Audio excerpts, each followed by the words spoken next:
আসসালামু আলাইকুম, কেমন আছেন সবাই? নতুন আরও একটি ভিডিওতে আবারও আপনাদেরকে স্বাগত জানাচ্ছি। আজকের ওয়েদারটা অনেক বেশি সুন্দর। তো দেখতেই পাচ্ছেন যে অনেক বাতাস হচ্ছে, খুব সুন্দর বাতাস হচ্ছে ছাদে। তো আজকে আমি একটা মজার রেসিপি আপনাদের সাথে শেয়ার করব, আর এটা হচ্ছে কার্পু মাছের রেসিপি। তো জানি না আপনারা কে কে কার্পু মাছ খেয়েছেন, কে কে কে খেয়েছেন চাইলে কমেন্ট করে জানাতে পারেন। তো এখানে আমি মাছগুলো খুব ভালোভাবে ধুয়ে তারপরে লবণ হলুদ মেখে নিয়েছি, আর এখন আমি মাছগুলো ভেজে নেব।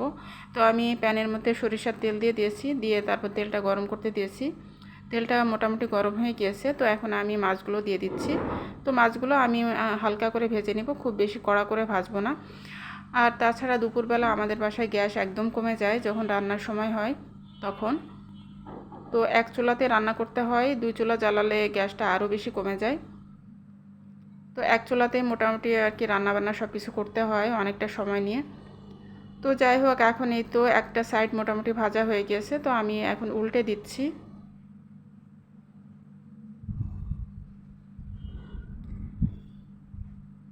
খুব বেশি মানে ভাজা হয়নি, মোটামুটি ভাজা হয়েছে। তো এভাবেই আমি উল্টে দিচ্ছি। তো এভাবেও হবে, অনেক বেশি কড়া করে ভাজবো না।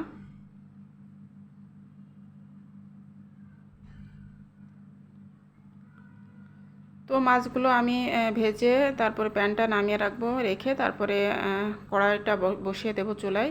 তো আমি চুলার উপরে কড়াই বসিয়ে দিয়েছি, দিয়ে এখন তো সরিষার তেল দিয়ে দিচ্ছি। আর আমরা যেহেতু সরিষার তেলটাই খাই, তো এই কারণে সরিষার তেল দিয়ে সব কিছু রান্নাবান্না করি।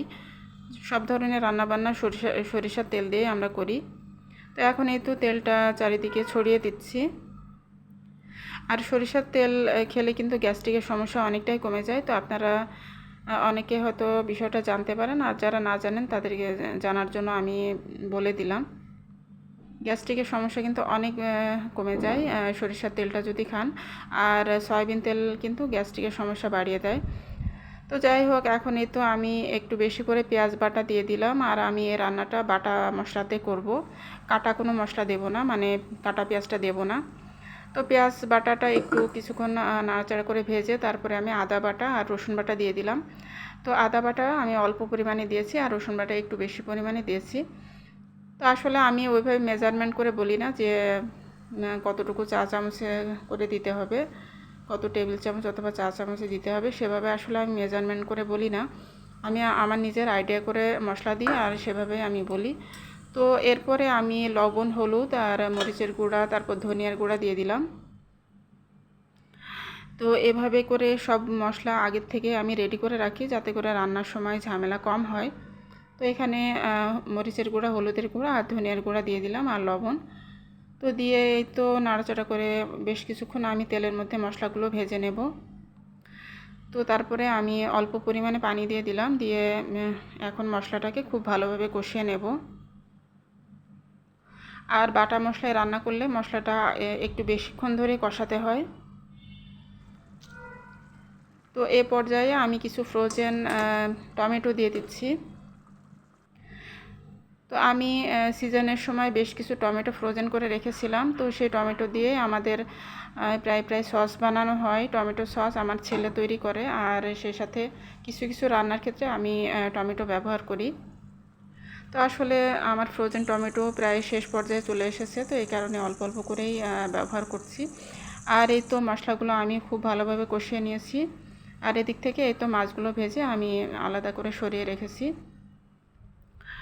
তো মশলাটা আমার মোটামুটি খুব ভালোভাবে কষানো হয়ে গেছে, আর পানিটাও একদম শুকিয়ে গিয়েছে। তো এ পর্যায়ে আমি ঝোলের পানিটা দিয়ে দেব। তো মাছগুলো যেহেতু আমি ভেজে নিয়েছি, তো এই কারণে আর মাছগুলো কষাবো না, একবারে ঝোলের পানি দিয়ে দিচ্ছি। মশলাটা কষিয়ে ঝোলের পানি দিয়ে দিলাম, এখন আমি মাছগুলো এই ঝোলের মধ্যে দিয়ে দেব। এই মাছটা খেতে ভীষণ মজা। তো আমি জানি না আপনারা কে কে খেয়েছেন। এটাকে আমরা কার্পু মাছ বলি। এটা হচ্ছে মানে এই মাছের গায়ের অংশটা হচ্ছে গোল্ডেন কালারের। তো জানি না আপনারা কে কে খেয়েছেন। তো যাই হোক, আমি মাছগুলো দিয়ে দিয়েছি, আর কয়েকটা কাঁচামরিচও দিয়ে দিলাম মাঝখান থেকে ভেঙে। তো এখন এই তো মাছটা আমার রান্না প্রায় হয়ে এসেছে, আর এই যে তেলটা উপরে উঠে এসেছে। তো এই পর্যায়ে আমি নামিয়ে ফেলবো। এখন আমি ধনিয়া পাতা দিয়ে দিচ্ছি, ধনিয়া পাতা দিয়ে তারপরে নামিয়ে ফেলবো মাছগুলো। তো এই তো রান্নাটা আমার হয়ে গিয়েছে, আর খুবই সুন্দরভাবে রান্নাটা শেষ হয়েছে। আর ঝোল আমি মাখা মাখা ঝোল রাখবো, খুব বেশি ঝোল রাখবো না, আবার একেবারে যে শুকিয়ে ফেলবো সেটাও না। তো এই তো তৈরি হয়ে গেল আমার মজাদার কার্পু মাছের ভুনা। তো এটা হচ্ছে ঝাল ঝাল করে আমি ভুনা করেছি। তো অসম্ভব মজাদার এই মাছের ভুনাটা। তো এই রেসিপিটা আপনাদের কাছে যদি ভালো লেগে থাকে তাহলে আপনারা এভাবে ট্রাই করে দেখতে পারেন। আর বাটা মশলা এভাবে করে যদি আপনারা যে কোনো মাছ এভাবে ভুনা করে খান তাহলে অসম্ভব ভালো লাগবে। তো রেসিপিটি আপনাদের কাছে কেমন লেগেছে চাইলে কমেন্টের মাধ্যমে জানাতে পারেন। আর যদি ভালো লেগে থাকে তাহলে আপনারা বাসায় ট্রাই করে দেখতে পারেন।